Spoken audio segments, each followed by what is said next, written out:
power of finding beauty in the humblest of things makes home happy and life lovely. Louisa May Alcott.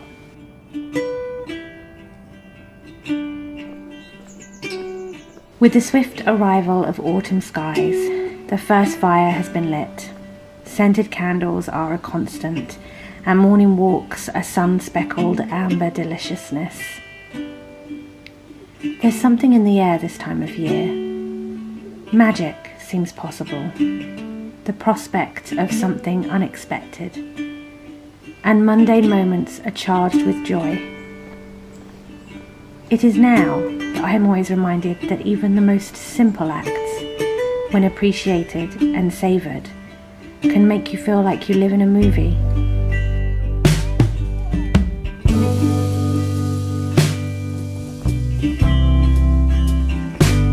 Whenever I feel lost, left behind, or joyless, I remember that it is me, and only me, that can make me feel found, ahead and joyful. And so it begins. Autumn. The fire, a crackling friend that's come to stay, blankets out of hibernation, and on sunny days, it can feel warmer outside than it does inside our Victorian home. But it's wonderful if you let the magic in. And the first place that starts for me is at home.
Sharing all the ways I like to romanticize my home life for autumn, I wanted to share how my home looks across that season. So I know there's absolutely millions of videos on YouTube that share kind of these incredible home decor transformations across the seasons. They have boxes upon boxes of decorations and God knows what else, and if you're hoping to see that right now, you're going to be a little bit disappointed, I'm not going to lie, because I definitely err on the side of a more kind of simple romantic aesthetic, so much more kind of pared down, nostalgic, simple touches, small nods to the season. I try to keep it quite natural where I can as well. That's not the case for everything, but just some of the ways I like to do it for me. That way I don't collect too much stuff. It can be a little bit more inexpensive sometimes because you can forage for some of the things, etc, etc, obviously depending on where you live, and that kind of really works for me, obviously mostly because I think that is more my natural kind of personal style when it comes to my home, but also because we do live in a Victorian house, and note to self, they did not build these homes with a lot of storage. So I'm already probably teetering on the edge of driving James insane around the amount of stuff I own, especially if you get me going into kind of charity shops or vintage shops, like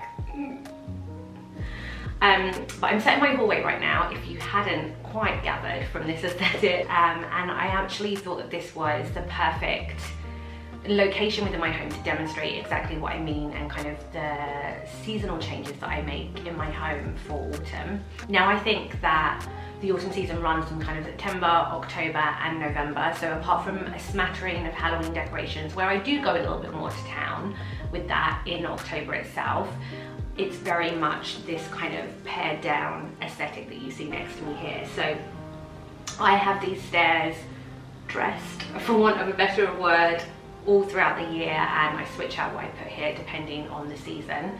They tend to follow a similar theme though, like it will be some kind of floral element, it will be some kind of candle, and then the third item can kind of switch and change depending on time of year. For this year, I have on my stairs this beautiful kind of blue-green pumpkin. I love these kind of muted, toned down colour pumpkins within the home. I love an orange pumpkin too, so I'm not discriminatory against orange pumpkins, but I tend to visualize them as more part of my kind of Halloween decor, as it were. Whereas this, I feel, is kind of like a nice little nod to the season without being too kind of in your face. And then above it is an absolute staple on these stairs for us at the Bluestone Villa. It is the White Company's autumn candle, but specifically the botanical candle. I love this again because I think I said, but if I didn't, I like to kind of try and utilize more natural elements when and where I can. And I love that these versions are the kind of, they're just like the bare candle with then these botanical elements in the bottom. So you've got, I think it will either be like sliced pieces of like apple or quince fruit, because I think quince fruit's one of the scents. And then the rusty kind of coloured autumn leaves. I just think, again, it's a really pretty, natural kind of nod to the season, and I just think it looks a little bit more rustic, and we know I love a little bit of a rustic effect. The scent for this is also quite grown up, and it's actually a fresher autumn scent, so it's got that kind of festive tones in terms of the scent notes that it includes, but it's done in a much more kind of like gentle way, which is a bit different for me because I think at this time of year I tend to like lean towards the kind of more like cinnamony, pumpkin spicy, baked goods type candles. So this is kind of very much a different vibe for me, but I really love it.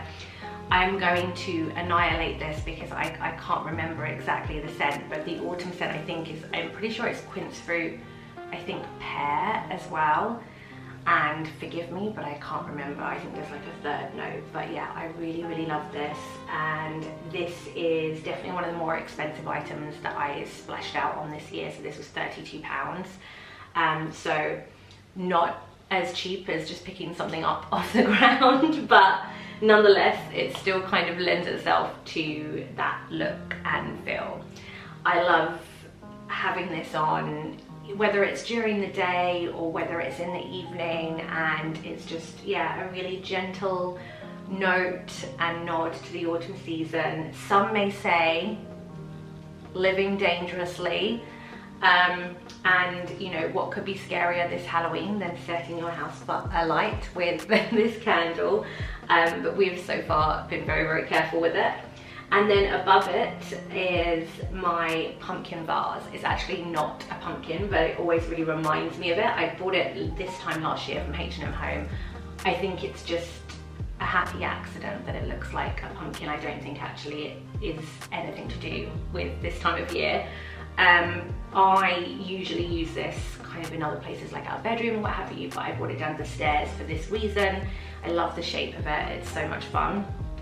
And I've got in here a dried hydrangea. It obviously looks mostly green, but it's got these beautiful kind of hints of like a reddy, almost purpley colour on the edge of the leaves.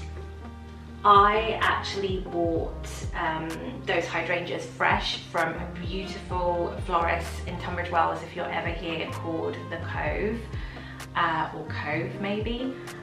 They're stunning, and these hydrangeas were stunning. I bought four. I bought four in total, and they're great because whilst they are a bit more of an investment in terms of, they are quite a pricey stem. I think these were like £9 a stem.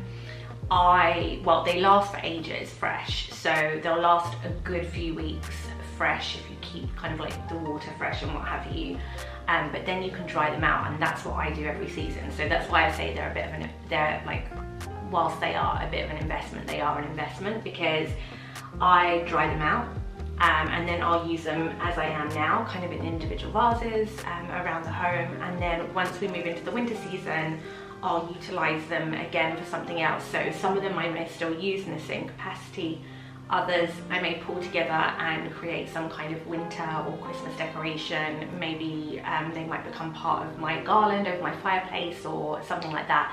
So they've got real longevity. I really do make sure I get my money's worth out of these. But that's kind of how I dress these stairs for autumn. And then up over on our radiator cover over here in the hallway, I've got another couple of simple nods. So I've got another posy vase, this one from White Company, and again, the same hydrangea over there. And then on the other end, I have a little dish that we have our keys in. And this is proof that it really doesn't need to be a fancy setup. I've actually just dumped it in there, and I literally mean dumped, but it somehow looks really visually quite pleasing. Is one of the little kind of mini white pumpkins. I think I just bought that from like Marks and Spencer's or something. So again, just like a really cheap pumpkin from a supermarket. Again, really kind of pared down, muted tones. I really love that. And then I also managed to forage 3 pine cones. Yeah, I've just got them clustered in that bowl. So yeah, I think that's kind of another way. And yeah, otherwise I just try and have, you know, some more hydrangeas where I can. I really like those kind of deeper, richer, kind of earthier colors for hydrangeas this time of year. And again, as I said, you can use them fresh, then you can dry them out, and then you can use them within your winter and Christmas decorations, which I love to do, and it's something that I've done year in, year out for at least the last 3 years. I tend to use, where I can, particularly across the month of October, black candlesticks. I love that. That's kind of, I guess, a little bit of a more subtle kind of Halloween nod for me. Then probably one of the things that my home is famous for, and I use that term really loosely because my home and I myself are not famous, but I guess what I mean is, if you follow me on Instagram or if you have watched my videos before, you will know exactly what I mean. I think it's quite a distinctive feature of our home is that we've had hops around our dining room door into our kitchen, and hops are a real kind of traditional, local, Kentish thing. Yeah, now they're used a lot for decor over kind of like inglenook fireplaces and stuff like that. Whilst we have, you know, some lovely fireplaces, do not have an inglenook. And the first year that we lived here, I bought a set of hops, and yeah, I didn't have anywhere to put them. I didn't really think that far ahead, so they ended up going over this doorway, and I really love them. They're such a statement. They add such beautiful texture, and now it's become such kind of an annual tradition for me to get a fresh set of hops and hang them over that doorway. And yeah, I think it's become one of those really lovely rituals that for me that marks the start of autumn.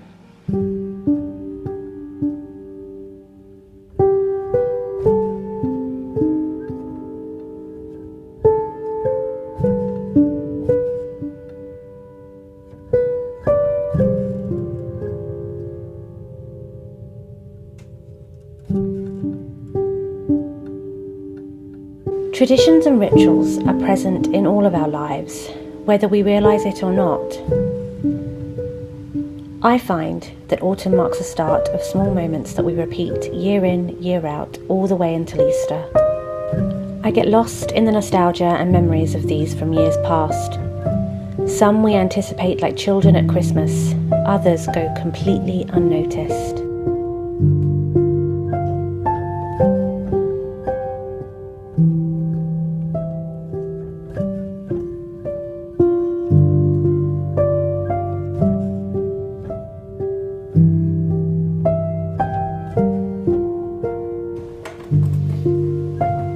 Traditionally, autumn beckons the lighting of the fire here at the Bluestone Villa.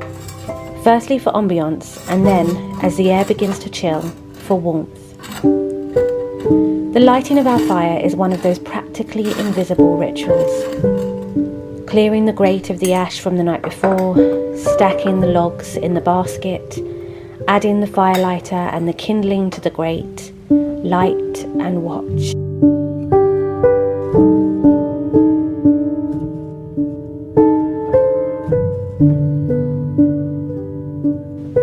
And just when it's warm enough and the flames are heading for the clouds, add the first logs. Replace the fire guard to allow for us to busy about the day, check back intermittently, stoke the flames, add another log, repeat until the last light goes out. I often wonder about the families of years gone by that would have carried out these same rituals in this very room. Dear Bessie, the housemaid in the 1880s, would have found this a chore, but we languish in the romantic energy the old fire promises.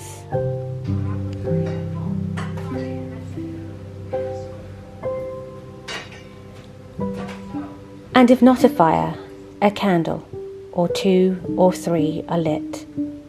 Sweet smells of pumpkin spice, autumn fig and apple orchard are some of my favourites this year. Lit as I work, for comfort on miserable days, or to flicker as the dark nights draw in.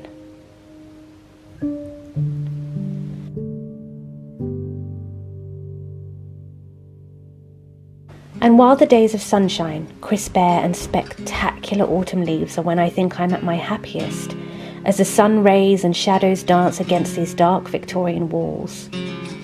When the rain comes, nothing gives me more permission than to slow down and bury myself within my home.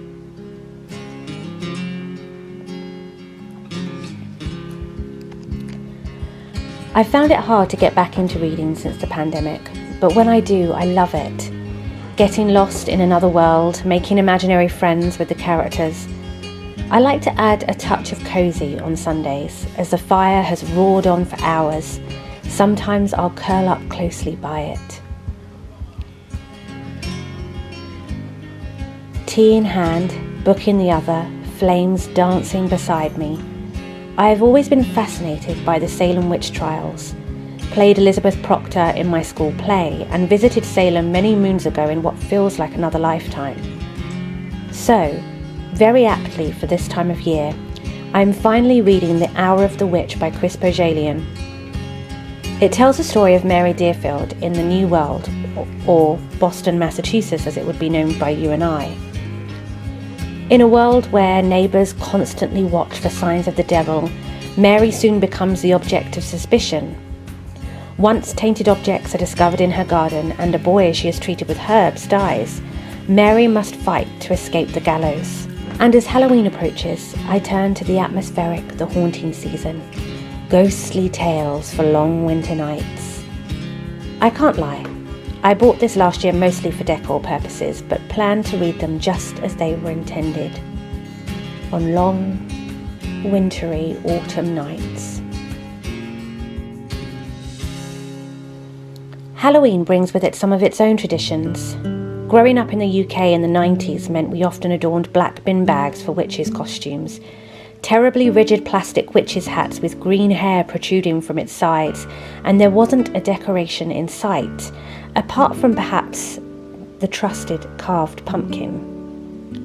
I longed for a New England-style Halloween, with proper trick-or-treating, dramatic Halloween displays both inside and out, and I longed, honestly longed, sometimes even to this day, for that chocolate witch lolly that Danny devours in the original Hocus Pocus. Only 10 years ago, I was living in New York and had gone pumpkin picking for the first time. What a treat! Nothing like it in the UK existed, or at least not near us at that point. Just a year later, and every year since then, we make our way, listening to our favourite autumnal playlist of Norah Jones, Sarah McLachlan, the theme tune from Dawson's Creek.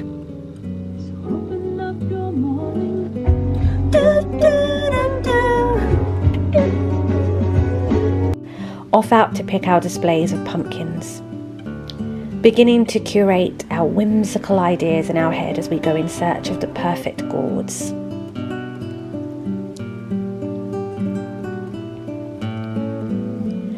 Halloween decorating can only happen with Hocus Pocus followed swiftly by practical magic. No one can convince me any different. These are my escapisms. I'll watch them for what feels like hundreds of times before October 31st rolls around. I rifle through the Halloween box, picking out one by one the decorations I've collected across the last 20 years, excited at the possibilities of where they'll sit, stand or hang. Some find new homes, others return to their same spots. Traditions. Pulling together my pumpkin scene outside, half proud, half slightly embarrassed everyone may think me mad, this year I bought sticky bats from Amazon that would look better adorned across the front of our house than the bay window, but for fear they'll pull the paint off these freshly painted walls, the window will have to suffice. As soon as I saw this knobbly pumpkin, I knew she was going to be a witch, and a fine warty one she makes. The scene is set, the candles on, the fire lit, the book beckoning. I add the final touch of atmosphere, one of my favourite scenes. Perhaps a New England window scene with rain pattering against the window and cosy warm lights aglow.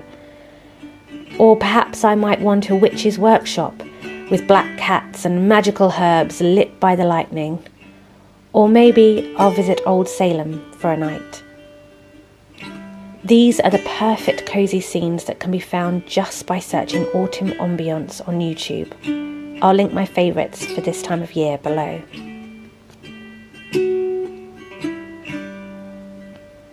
The power of finding beauty in the humblest of things makes home happy and life lovely.